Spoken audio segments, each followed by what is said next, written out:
Halo semuanya, bagaimana kabarnya? Mudah-mudahan masih sehat.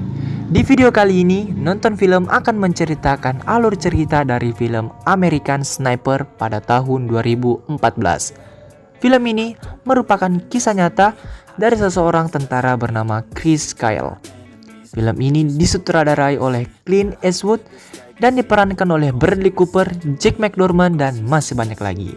Tanpa banyak bacot, mari saya ceritakan alur ceritanya. Cus!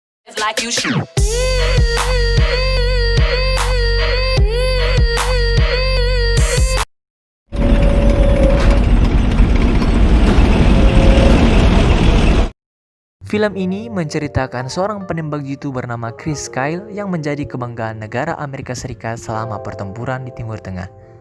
Di sini, kita bisa melihat Chris Kyle sedang menjaga sekitar area pertempuran dan melakukan penembakan jika ada terjadi sesuatu.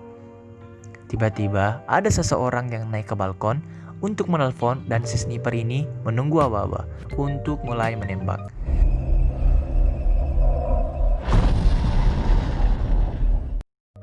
Untung saja seseorang itu bukan sebagai pemberontak. Lalu setelah itu ada seseorang wanita bersama anak kecil ingin mendatangi konvoi pasukan perang itu.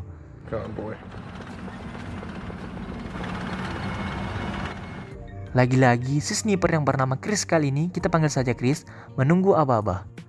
Dan ternyata wanita itu membawa sebuah granat TKG milik Rusia, kemudian diberikan kepada anak kecil itu. Scene pun berpindah, menceritakan flashback tentang masa lalu dari Chris Kyle yang berburu di hutan dan menembak rusa, lalu mereka mendatangi rusa yang ditembaknya tadi. Setelah itu mereka pun pulang dan makan bersama. Lalu ayah Chris Kyle memarahi Chris kecil karena adiknya berkelahi.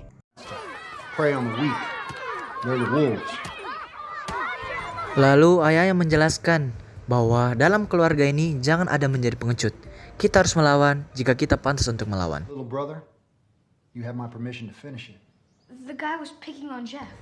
Mirip kata ayahku juga ya. Hahaha. Ups. Lanjut.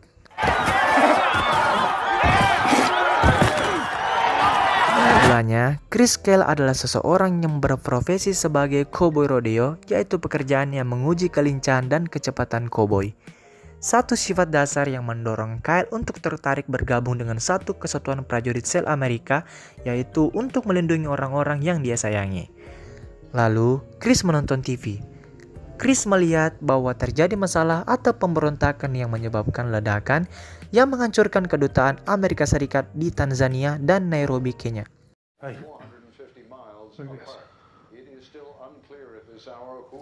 Dan menyebabkan banyak sekali orang yang meninggal.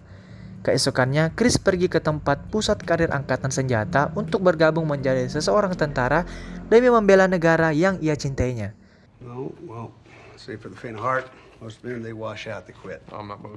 Kyle pun memulai latihannya sebagaimana cara latihan tentara. Mereka dilatih dengan sangat keras dan penuh pengorbanan. Singkat cerita,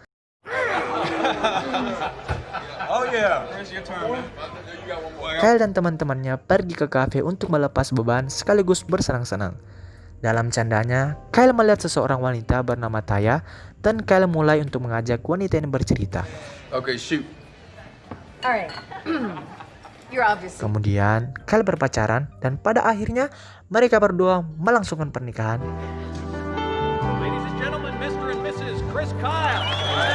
Dan di saat pernikahan sedang berlangsung, mereka tiba-tiba harus diterjunkan ke Irak, sekaligus tugas pertama dari Kyle dan teman-temannya.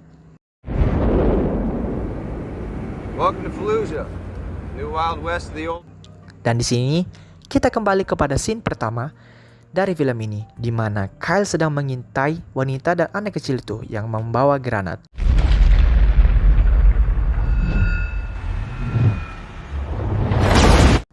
Boom, meletus. Dan di tempat kemah, Chris sangat kecewa dengan apa yang ia lakukan tadi. Ia sangat menyesal karena menembak seorang anak kecil yang tidak tahu apa-apa. Keesokan harinya, Chris dan timnya melakukan operasi pengintaian demi mengamankan kondisi sekitar. Tiba-tiba ada mayat jatuh dari atas balkon. Lalu muncul mobil yang melaju sangat kencang dan berniat menabrak pasukan SEAL. Tetapi sebelum mobil itu menabrakkan dirinya, ia terlebih dahulu ditembak oleh Chris.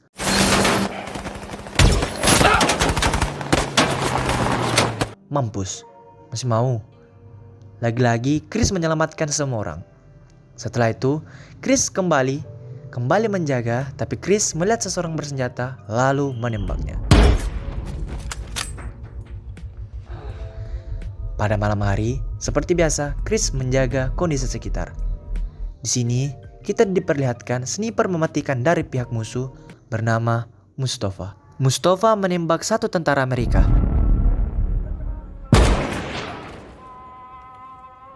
Keesokannya, seluruh pasukan dikumpulkan dan Chris ditugaskan untuk membunuh pemimpin Al-Qaeda yang bernama Abu Musab. Zarqawi and his lieutenants, these are our top priority. Di sini dijelaskan bahwa yang dihadapi kali ini bukan musuh yang biasa, karena mereka pasukan terlatih dan pasukan yang dibayar mahal. Dan para pasukan menobrak pintu, dan di dalam rumah tersebut ada sebuah keluarga dan mereka diinterogasi digeledah. Dan di sini terjadi masalah ketika anak itu ditangkap oleh Butcher atau Algojo. Bukan hanya ini dalam permasalahan.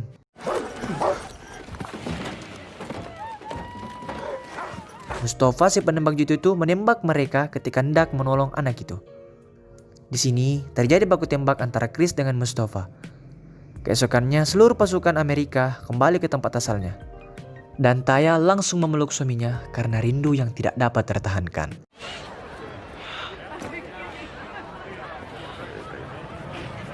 Lalu mereka pulang kembali ke rumah dan mengantar istrinya ke rumah sakit untuk memeriksa kandungan dari istrinya. Di saat perjalanan pulang, istrinya berteriak-teriak tanda istrinya mau melahirkan. It's happening. Shit, okay, I'm gonna go back. Dan Chris merasa ingin kembali ke Irak untuk menyelesaikan apa yang ia harus selesaikan. Chris akhirnya melakukan tur keduanya. Di dalam pesawat, kolonel mengatakan bahwa Chris adalah orang yang sangat dicari di Irak. I know every stone thrown since before the first century. These wars. Sampai dibuat sayembara, siapa yang bisa membunuh Chris akan dihadiahkan uang sebesar $180.000 atau sekitar 2.880.000.000 kalau dirupiahkan. Chris dipromosikan menjadi kepala perwira. Pencarian The Butcher pun dilakukan.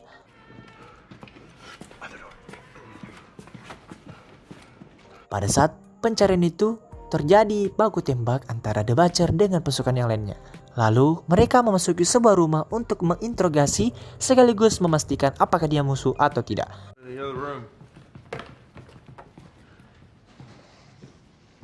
Dalam perbincangan ini, akhirnya mereka dapat makanan gratis dalam memperingati Hari Idul Adha.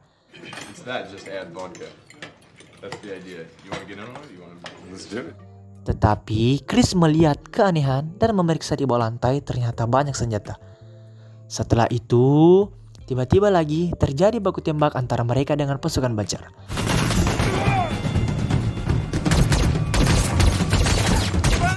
Tur ketiga dilakukan oleh Chris. Mereka bercerita di mobil.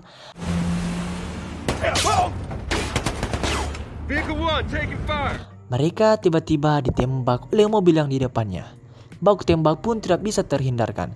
Tetapi lagi-lagi tim Chris berhasil menang dalam pertempuran ini. Di saat mereka lagi mengobrol di atap, sembari menjaga kondisi, tiba-tiba satu tentara ditembak oleh Mustafa. Lalu tentara itu dievakuasi, dibawa ke Humvee dan dibawa ke rumah sakit terdekat. Atau lebih tepatnya dibawa ke markas. Dan di saat mereka melanjutkan misinya, satu persatu tentara tewas akibat baku tembak itu. Scene berpindah. Chris? Yeah, Where are you at? I'm right here. Chris mendatangi tentara yang ditembak tadi ke rumah sakit.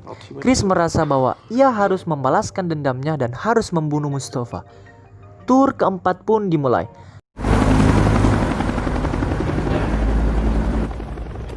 Chris dan timnya berada di atap untuk mengawasi sekitar. Tiba-tiba Chris melihat seseorang membawa RPG atau bazooka. Chris menembak orang itu dan tiba-tiba anak-anak mengambil RPG itu untuk menembak pasukan yang ada di sana. Tetapi untungnya anak itu membuang RPG itu.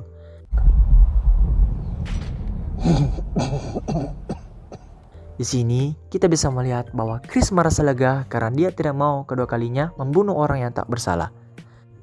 Lalu Chris melihat Mustafa yang jauh di sana, tapi Chris masih ragu untuk menembaknya. Karena jika dia menembak, maka semua pasukan musuh akan mengetahui keberadaannya.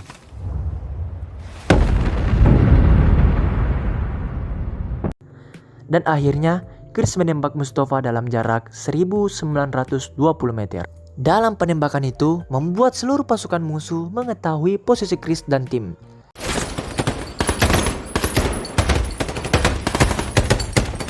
Terjadilah baku tembak yang tidak bisa terhindarkan.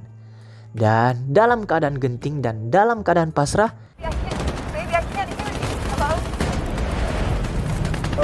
Chris masih sempat-sempatnya menelpon istrinya dan mengatakan bahwa ia akan pulang dan memperbaiki segalanya. Badai pasir pun datang. Chris dan timnya memanfaatkan badai itu untuk kabur dari sana. Dalam pelariannya, Chris hampir tertinggal karena terkena tembakan. Open the fucking door! Sesampainya di rumah, Chris sangat depresi, merasakan betapa kejamnya dunia. Sampai ia ingin membunuh anjingnya.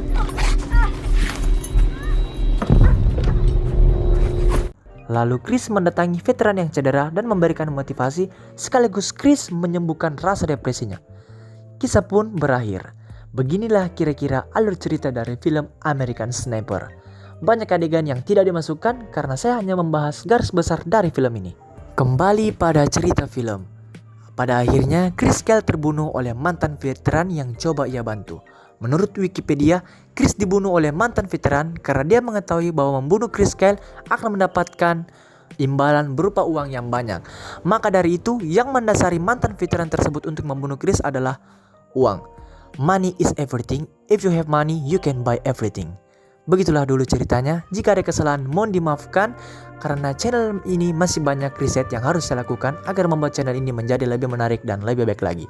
Jangan lupa subscribe dan berikan usulan dan berikan saya like, nyalakan tombol notifikasinya.